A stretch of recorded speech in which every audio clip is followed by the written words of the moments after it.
जंग करना अच्छी बात नहीं है। आप यही कहना चाहते हो कि जंग बंदी से मुल्क तबाह हो जाते हैं। पाकिस्तान हेल्प नहीं कर सकता फ़लस्तीन की, क्योंकि हम खुद माशी तौर पे बहुत ज़्यादा क्राइसिस में हैं। लेकिन ये बातें सुनने में वज़नी लगती हैं।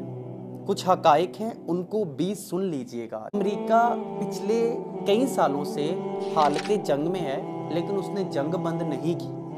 इसराइल जब से वजूद में आया वो जंग कर रहा है, और आज वो मजबूती के साथ खड़ा है, माजरत के साथ। और वो अरब ममालिक जो जंग से दूरी इख्तियार करते रहे, आज वो कमज़ोर हो चुके। गुज़िश्ता सदी में सबसे ज़्यादा जंगें जर्मनी, कोरिया, इन जैसे ममालिक ने लड़ी, और आज वही मुल्क तरक्की याफ्ता कंसीडर किए जाते हैं। अच्छा, चले मुसलमानों की तरफ आते हैं। पहली 12 सदियों में मुसलमान मुसलसल जंग में रहे। जहाद जिसका हुक्म कुरान पाक में 484 बार आया, और यही वो टाइम था जब मुसलमान अपने अरूज पे थे।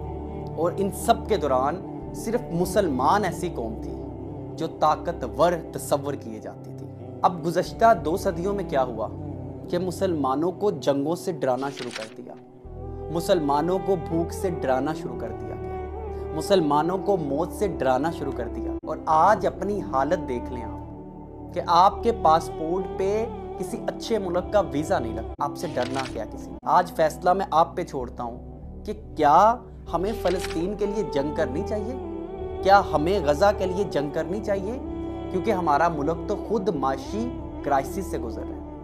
ये भूख का डर, ये मौत का डर, ये ज़िंदगी का डर किसने हमारे अंदर डाला? ये सवाल आज सोचना चाहिए हमें, आज पूछना चाहिए।